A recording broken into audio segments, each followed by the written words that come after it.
Hello दोस्तों, आज हम बात करेंगे हार्ट फेलियर से संबंधित कौन कौन सी सबसे बेकार या सबसे गलत एडवाइसेस जो अक्सर डॉक्टर आपको देते हैं। इनको डिस्कस करने का ऑब्वियसली पर्पज़ ये है कि ये एडवाइसेस जब भी आपके डॉक्टर आपको दे तो आपको उसको with a pinch of salt लेना है, डिस्कस करने की ज़रूरत है। और अगर ज़रूरत हो तो ना भी माने तो चलेगा, मतलब ओवरऑल एक अंडरस्टैंडिंग बनने की ज़रूरत है कि डॉक्टर्स कई बार अवधारणाओं की वजह से, अमित से मिसकंसेप्शन की वजह से आपको कुछ कुछ बोल देते हैं कि ऐसा करो वैसा करो, जो कि अक्सर पूरा साइंटिफिकली करेक्ट नहीं होता। तो उसके बारे में सच्चाई क्या है वो जानना ज़रूरी है और डॉक्टर के साथ डिस्कस करना ज़रूरी है कि ऐसा करना सही है या नहीं, और अगर सही है तो क्यों है और नहीं है तो क्यों नहीं। ये सारी चीज़ों को डिस्कस करने के लिए इन चीज़ों के बारे में जानना ज़रूरी है। टॉपिक पर जाने से पहले जो लोग हमारे चैनल पर नए हैं उन्हें रिक्वेस्ट करूँगा कि चैनल को सब्सक्राइब करें, वीडियोज़ को लाइक करें, शेयर करें, फॉलो करें, कमेंट करें, पूरा देखें। आज बात करेंगे वर्स्ट हार्ट फेलियर एडवाइसेस जो डॉक्टर आपको देते हैं। टॉपिक एक्सक्लूसिव है, तक देखिएगा। चलिए शुरू करते हैं। सबसे पहले कुछ डॉक्टर्स आपको बोलते हैं कि अगर आपको हार्ट फेलियर है तो आपको कोई भी एक्सर्शन नहीं करना है, बैठे बैठे का जीवन व्यतीत करना है। यदि आप ज़्यादा एक्सर्शन करते हो तो हार्ट और फेल हो जाएगा, इससे आपकी हालत और बिगड़ जाएगी। ये पूरी तरह से गलत है, क्योंकि हार्ट फेलियर के पेशेंट्स अगर बहुत ख़राब हार्ट फेलियर हो और बिल्कुल ही चलने फिरने की हालत नहीं हो तो ही उनको बेड रेस्ट बोला जाता है। अदरवाइज ज़्यादातर पेशेंट्स को एक्सरसाइज से फ़ायदा होता है।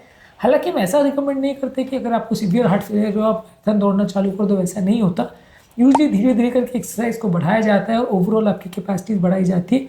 धीरे धीरे करके एक्सरसाइज करने से आपका हार्ट का पंप फंक्शन भी सुधरता है, आपके लक्षण भी कम होते हैं और क्वालिटी ऑफ लाइफ भी इंप्रूव होती है। तो बहुत सारे इसमें फ़ायदे हैं।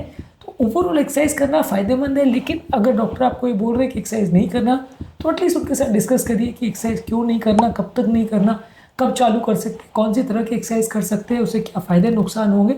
बहुत सारे हार्ट फेलियर के रिस्क फैक्टर्स है, जैसे बीपी, शुगर, कोलेस्ट्रॉल, ओबेसिटी। ये सारी चीज़ें और बिगड़ती है यदि आप एक्सरसाइज नहीं करते। सेडेंटरी बिहेवियर इनको उल्टा और बिगाड़ता है। सुपरवाइज और प्रॉपरली मॉनिटर्ड वे में अगर एक्सरसाइज करते हैं तो हार्ट फेलियर के ज़्यादातर पेशेंट को फ़ायदा होता है और ये उनको अलाउड भी होता है। इसीलिए हार्ट फेलियर के ज़्यादातर पेशेंट को एक्सरसाइज करना एडवाइजेबल है। और बेड रेस्ट पूरी तरह से करना, अगर कोई डॉक्टर आपको बोल रहा है तो वो पूरी तरह से सही नहीं है। टाइमिंग के लिए बोल रहा है कि 10 दिन के लिए बेड रेस्ट कर लो, 5 दिन के लिए कर लो, तो वो अलग चीज़ है। अगर बोल रहा है कि जब तक हार्ट फेलियर है ज़िंदगी भर बेड रेस्ट करना पड़ेगा, जरा भी एक्सरसाइज नहीं करो, तो ये गलत है। इसके अलावा कुछ लोग आपको ये बोलेंगे कि आप बराबर मेडिसिन लेते रहो, बाकी कोई चीज़ का आप ध्यान नहीं दो, हार्ट फेलियर है, दवा पर मेन फोकस करो, बाकी सब चीज़ को साइड में रख दो। वो भी गलत है।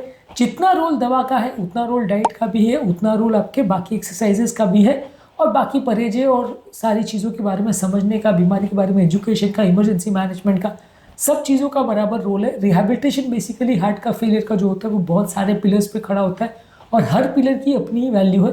सिर्फ यदि पेशेंट दवा पर फोकस करता है और बाकी चीज़ों को इग्नोर कर देता है तो ये काउंटर प्रोडक्टिव हो सकता है, फ़ायदे के बदले नुकसान हो सकता है, ये पेशेंट को काफ़ी परेशान कर सकता है। तो ज़्यादातर पेशेंट को हिदायत दी जाती है कि हार्ट फेलियर अगर आपको है तो आपको बहुत सारी चीज़ों पर ध्यान देना है। सिर्फ दवा लेने से काम नहीं चलेगा, हर चीज़ पर उतना ही फोकस करना है जितना दवा लेने पर, चाहे एक्सरसाइज हो, चाहे फूड रिस्ट्रिक्शन हो, चाहे डाइटरी हैबिट्स हो या रिहेबिलिटेशन के बाकी एस्पेक्ट्स हो, इवन फॉलोअप पर भी फोकस करना है।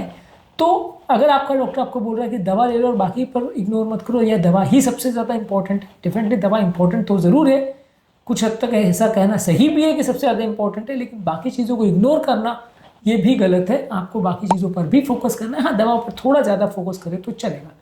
इसके अलावा हार्ट फेलियर के व्यक्ति, अगर कोई डॉक्टर बोलता है या आपको कोई और बोलता है कि हार्ट फेलियर के व्यक्ति की नॉर्मल लाइफ नहीं हो सकती और हार्ट फेलियर मतलब एक तरह का डेथ सेंटेंस है, उसके बाद कभी लाइफ नॉर्मल नहीं हो सकती, ऐसा बिल्कुल नहीं है।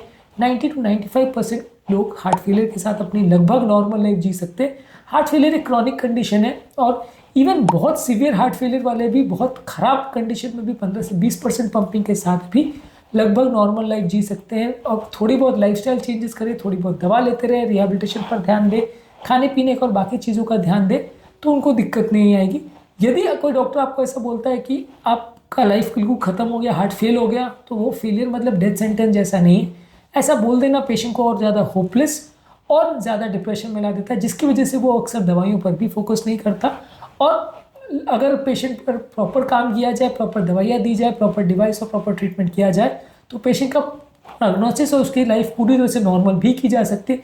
इनफैक्ट पंप फंक्शन भी पूरी तरह से नॉर्मल किया जा सकता है यदि सब चीज़ों पर बराबर ध्यान दिया जाए तो इसलिए ये कह देना ब्लैंकेटली कि अगर आपका हार्ट फेलियर है तो आप नॉर्मल लाइफ कभी नहीं जी पाओगे और आपकी ज़िंदगी ख़त्म जैसी है, तो ये पेशेंट को सिर्फ डिप्रेशन दे सकता है, फ़ायदा कुछ नहीं देगा। इसके अलावा अगर आपके डॉक्टर आपको कहते हैं हार्ट फेलियर हो गया, बस इतना समझ लो, हार्ट फेलियर मतलब हार्ट फेलियर, इसके बारे में इसके फर्दर कुछ जानने की ज़रूरत नहीं है। हार्ट फेलियर बहुत सारे कारणों से होता है, बहुत सारे इसके अलग अलग तरह के लक्षण होते हैं, बहुत सारे इसकी मैनेजमेंट स्ट्रैटेजीज होती है। हर तरह का हार्ट फेलियर अलग होता है, बहुत सारे सिस्टोलिक और डायस्टोलिक हार्ट फेलियर अलग होते हैं और सबके ओवरऑल स्ट्रैटेजीज भी अलग होती है, सब में दवाइयाँ भी कुछ हद तक फ़र्क होती है। तो हार्ट फेलियर ऐसा नहीं है कि सिर्फ एक बीमारी का नाम है हार्ट फेलियर। हार्ट फेलियर कई तरह की बीमारियों की वजह से होने वाला एक इंपॉर्टेंट प्रॉब्लम है, जिसका मैनेजमेंट भी काफ़ी हद तक काफ़ी बीमारियों में सिमिलर तो होता है, लेकिन सिग्निफिकेंट डिफरेंसेस भी हो सकते हैं। इसलिए एक जनरलाइज स्टेटमेंट दे देना कि आपका हार्ट फेल हो गया और सब हार्ट फेलियर एक बराबर होते हैं, ऐसा नहीं है। बहुत सारी इसकी कंटिन्यूम होती है, बहुत सारे स्टेजेस होते हैं। हर पेशेंट का हार्ट फेलियर अलग होता है, हर पेशेंट का सर्वाइवल अलग होता है, हर पेशेंट के बचने और मरने के चांस, बिगड़ने और सुधरने के चांस बिल्कुल अलग होते हैं। इसलिए हर दो पेशेंट में डायरेक्ट कंपैरेटिव एनालिसिस करना गलत होगा। इसके अलावा कुछ लोग को लगता है कि यदि आपको अगर हार्ट फेलियर हो रहा है और अगर आपको सांस फूल रही है तो आपको और रेस्ट करना चाहिए। ये भी सोचना गलत है। सांस फूलना यूजली हार्ट फेलियर की वजह से, अगर पानी भर जाता है लंग्स में तो उसका लक्षण होता है, और ऐसे केस में आपको पेशाब बढ़ाने की दवा देने से फ़ायदा मिलेगा। ऐसे केस में आपको प्रॉम्प्ट ट्रीटमेंट की ज़रूरत है रादर देन बेड रेस्ट की। अगर हार्ट फेलियर के पेशेंट में आप बेड रेस्ट बोलोगे तो उसका और स्टैमिना कम हो जाएगा और उसका हार्ट फेलियर उल्टा बिगड़ेगा ही, फ़ायदा नहीं होगा। तो अगर सांस फूल रही है तो उसका सोल्यूशन ये नहीं है कि एक्सरसाइज करने से सांस फूल रही है तो एक्सरसाइज करना बंद कर दो।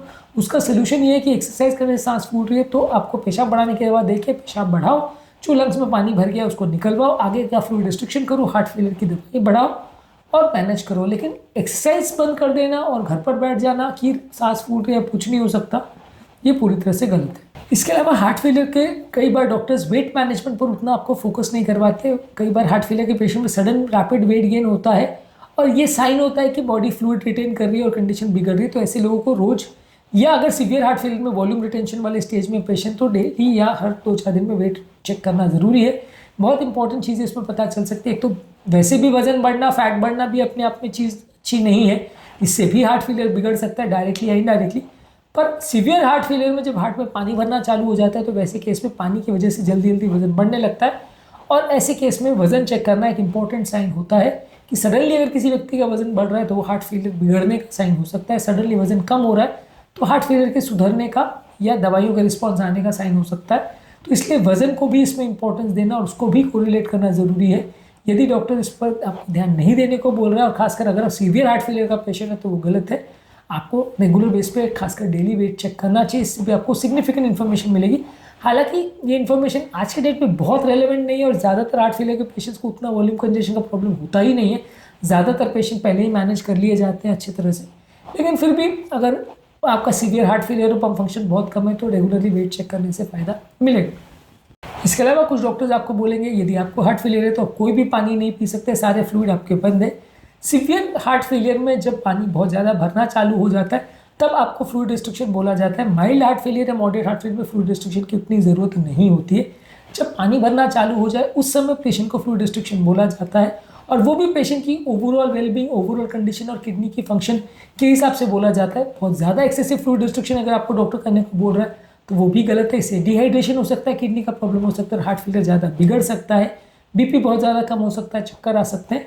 तो इसलिए एक्सेसिव फ्लूइड रिस्ट्रिक्शन बिना बात के करना भी अगर डॉक्टर आपको बोल रहे हैं तो ये गलत है, खराब एडवाइस है। आपको कब कितना फ्लूइड रिस्ट्रिक्शन करने की ज़रूरत है ये भी प्रॉपर मॉनिटर वे में हो तो ज़्यादा अच्छा है। इसके अलावा कुछ डॉक्टर्स आपको बोल सकते हैं यदि आपका हार्ट फेलियर में आपको अगर ठीक लग रहा है तो ये बहुत इंपॉर्टेंट साइन है, और इसका मतलब ये है कि आपका हार्ट फेलियर अच्छा चल रहा है और आपको कोई दिक्कत नहीं है। ये बिल्कुल गलत है, क्योंकि हार्ट फेलियर के बहुत सारे पेशेंट बिल्कुल एसिम्प्टोमेटिक रह सकते हैं, कुछ भी पता ना चले, ऐसा हो सकता है लंबे समय तक, और सीवियर हार्ट फेलियर उनको हो ऐसा भी हो सकता है।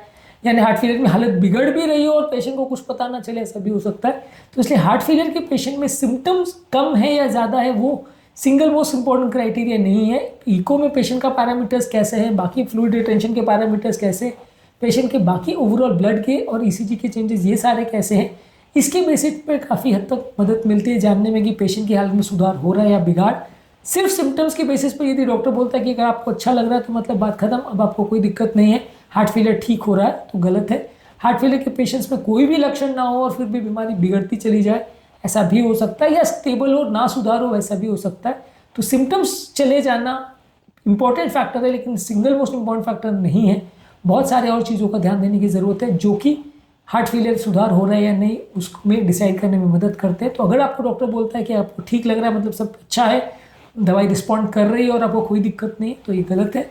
आपको डिस्कस करने की ज़रूरत है और बाकी पैरामीटर्स पर भी ध्यान देने की ज़रूरत है कि अगर पंप फंक्शन नहीं सुधर रहा है, कंडीशन नहीं सुधर रही है, स्टैमिना नहीं सुधर रहा है, बस खाली पेशेंट के सांस फूलना कम हो गया या अगर पेशेंट का धड़कन का प्रॉब्लम कम हो गया तो बात खत्म हो गई, वैसा नहीं है। आपको उसके लिए निरंतर मेहनत और इम्प्रोवाइजेशन करते रहना पड़ेगा, क्योंकि ये कंटिन्यूस प्रोसेस है और सडनली हालत बिगड़ भी सकती है, बिना पता चले भी काफ़ी सालों तक हार्ट फेलियर की हालत बिगड़ सकती है। और बहुत लेट स्टेज में पेशेंट को पता चले कि उसका हार्ट फेलियर बिगड़ गया, ऐसा भी हो सकता है। इसलिए सिम्टम्स पर अकेले भरोसा करना अक्सर गलत हो सकता है। आज के टॉपिक में बस इतना ही। इसके अलावा कुछ और मिसकंसेप्शंस को अगले वीडियो में डिस्कस करेंगे, इस वीडियो के सेकंड पार्ट में। आज के टॉपिक को और ओवर लेंदी नहीं बनाते हैं। उम्मीद करूँगा कि आज के टॉपिक में कुछ नई बातें जानने को मिली होगी। इस वीडियो का सेकंड पार्ट भी ज़रूर देखिएगा। हार्ट फेलियर के मिथ्स और मिसकंसेप्शंस पर हमने और भी बहुत सारे वीडियोज़ किए, उनको भी ज़रूर देख लीजिएगा। टॉपिक एंड करने से पहले जो लोग हमारे चैनल पर नए हैं उन्हें रिक्वेस्ट करूँगा चैनल को सब्सक्राइब करें, वीडियोज़ को लाइक करें, शेयर करें, फॉलो करें, कमेंट करें, पूरा करें।